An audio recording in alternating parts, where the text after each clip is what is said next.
You might have a saying of, gosh, if I take care of myself, someone else is going to pay the price. And I just can't afford to take care of myself. However, here's the truth. When caregivers are depleted, everyone around them will feel depleted. Everyone around them actually notices it.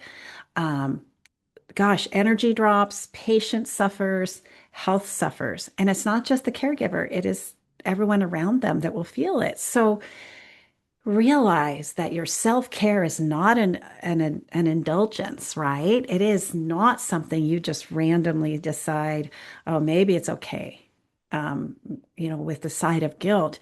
No, self-care is so important, and you are worthy of self-care. You are worthy of indulging yourself with love.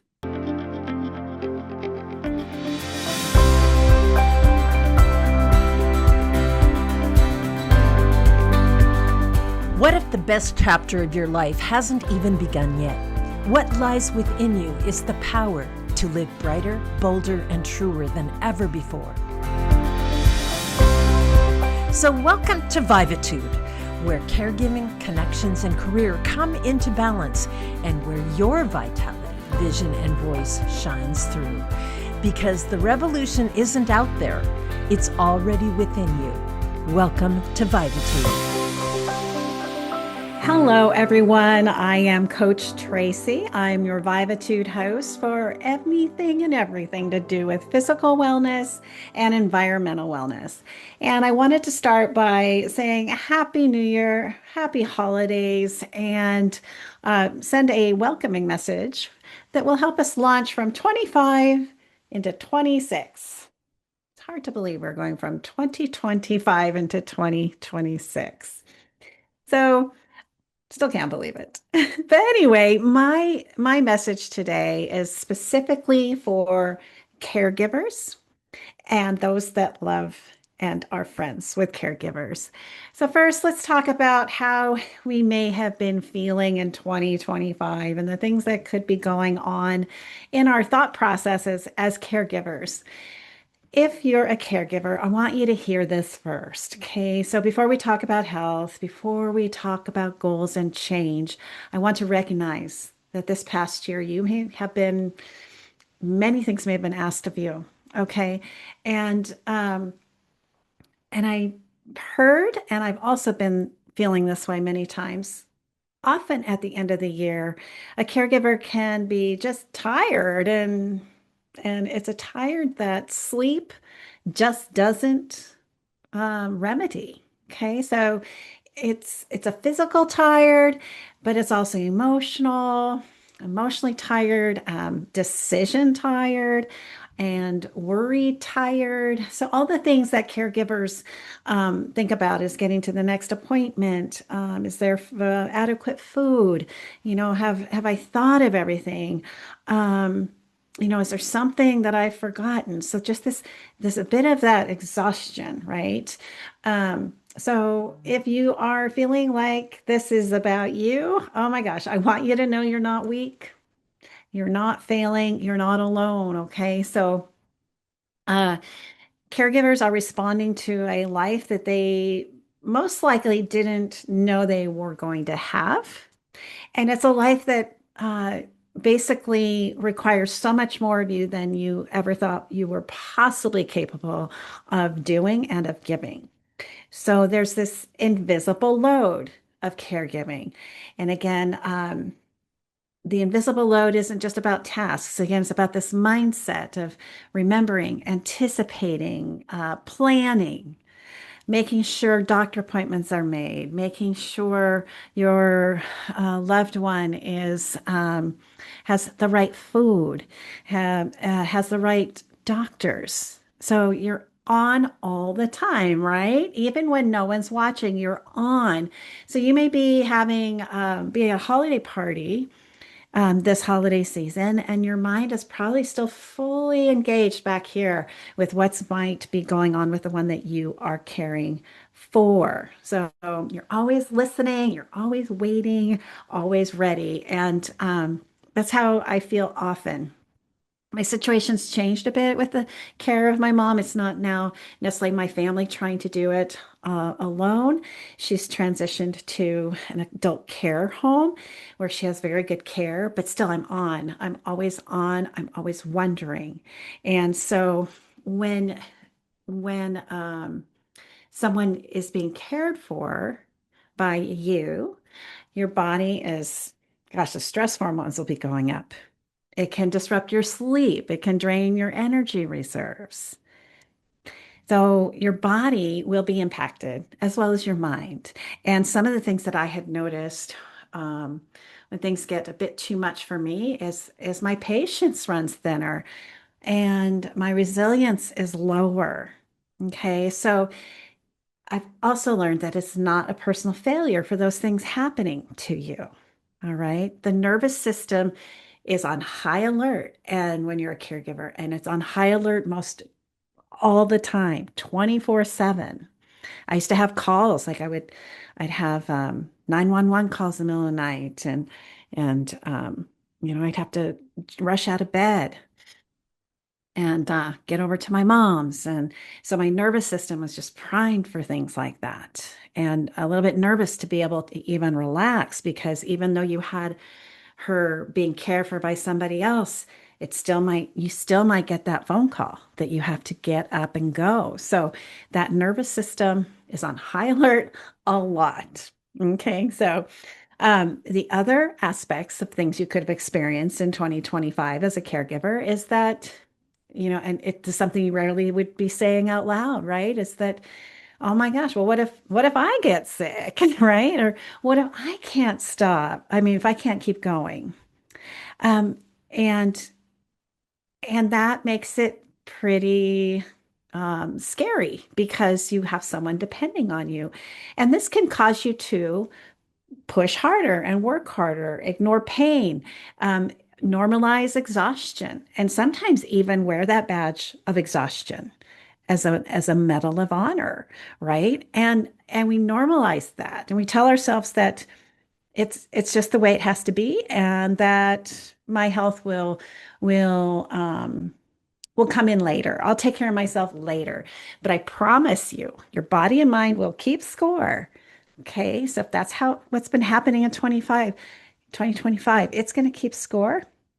And finally, you will be depleted. All right. And so, what we want to do here at Vivatude is help you to have vitality. Okay, going into 2026. This message isn't to scare you, it's to help you be aware. Maybe, gosh, maybe remind you that um, taking care of you is an act of love. It's not something you have to feel guilty about. Okay. Um, Other areas I have felt in 2025 and even before, but as being a caregiver, it's just that my life shrinks and things that I wanted to do or things that I was hoping to do, creativity, um, daily exercise, all those things kind of get pushed to the side, right? So you may have things that you have had to push to the side that really were things that filled your heart, made you feel happy, helped you manage with stress, right? So you can feel guilty though sometimes if you do those things. I did make a choice this year to do a very big trip for myself. And I did feel guilty during times of it that I should be back in the area of home. But I realized it was a really great reset for me. All right, really good way to move my body. It was a big hiking trek, but I was able to move my body, get my lungs breathing. And although I was still recovering from a foot injury, it allowed me the opportunity to be resourceful. So if you are feeling guilty or even noticing a sense of loss as to who you were before and you're missing yourself, you're not alone. But that doesn't mean, how do I say, it doesn't mean you're being ungrateful to the loved one who needs your help. Okay. It just means that you're human. And we can sometimes, like I said, just end up pushing ourselves out and focusing so much that we forget and we miss who we used to be. So I'd like to work on reframing those mindsets. Okay. So, what we are going to do is talk about um, ways that we can look at those feelings in a different way that's more supportive. So, you might have a saying of, gosh, if I take care of myself, someone else is going to pay the price. And I just can't afford to take care of myself. However, here's the truth. When caregivers are depleted, everyone around them will feel depleted. Everyone around them actually notices it.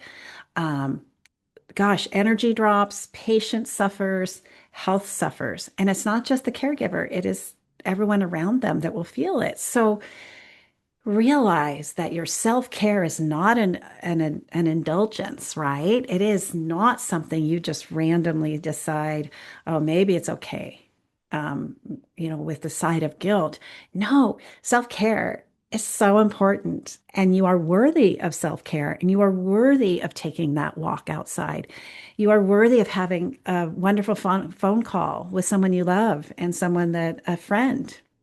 You are worthy of, picking up that that skill that maybe you set aside for a while to take care of someone else. You are worthy of indulging yourself with love. And it's a good indulgence, is what I want to say. Okay. So, caring for your body is part of how you care for others. Okay. So, a message for our families and friends. If you love a caregiver, your role matters more than you realize. Say it one more time. Your role matters more than you ever realize. And support doesn't always look like just a big gesture. No, sometimes it's just stepping in without being asked, encouraging someone to rest without guilt, respecting boundaries for the person that is doing the caring, to help them sleep, to help them get a wonderful meal, to be able to move. I am so lucky that I have amazing siblings. And although there's just two of us that live near my mom, so physically we are the ones more in terms of hands-on. And but each one of us, even though we're far apart, everyone has taken on a part of her care. And just the other day, I want to put a shout out to my siblings. I was very, very distressed, and I didn't have to ask. And they set up another way of handling something to take the mental load off of me, which I was starting to feel overwhelmed. And that was just amazing that I didn't have to ask. And sometimes a carer may not know how to ask. May not even know what they need. So just know this, caregiving was never meant to be a solo sport. All right. So 2026, I have a thought. What as carers can we do? We can pick a small thing that can help us with more energy, that could help us feel fewer aches and pains, that could help us get more sleep, and finding ways to help feel strong enough for daily demands. So we can look at 2026. No, we don't have to be perfect, and we don't have to go to extremes. We can figure out some way, something small that we could do to help us stay um, in touch with who we are outside of caring. Okay. So if you're not sure where to begin, I have a small list. Again, let's think small, let's think doable, let's think supportive. So let's go ahead here. Movement. Movement is so important. And I know a lot of carers already have a lot of movement, but let's think about short, more like strength building, muscle building types of exercises, mobility sessions that build resilience. Okay. They can be in increments of a few minutes at a time, or if you're able to allow yourself the time to go ahead and, go to the gym, to go out for a long walk, go ahead. You can pick movement, you can pick nutrition, one nourishing choice at a time. All right, we're not talking about restriction, we're talking about adding nutrition into your life. Rest, being okay, going to bed earlier. All right, getting a really good wind down system, wind down routine. Stress, handling stress, breathing exercises, walking, gentle movement, getting support, asking for help, and accepting it. That's a big thing. So hard to ask for help sometimes. One of these things practice on a daily basis is more impactful than any plan you might do that you can't start because it's so big. So just pick one little thing. So in closing, just a gentle call to go ahead and move from 2025 into 2026. I want carers to hear this. You matter, not because of what you do, but because of who you are. Okay. And as we step into 2026, choose that one small step that helps your body feel supported. Okay. And if you feel comfortable, share it. Share it in the comments below. I would love to hear what your decision is. And if you're realizing you don't want to do this alone, reach out to me or any one of the hosts on the Vivatude broadcast. Okay.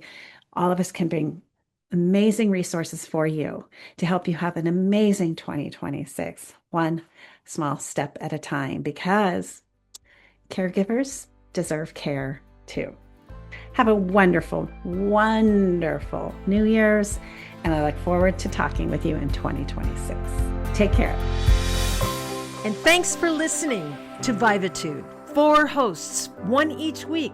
We help you revivitude your next chapter because purpose, passion, and prosperity isn't out there. They're already within you. Brighter, bolder, truer. Vivatude.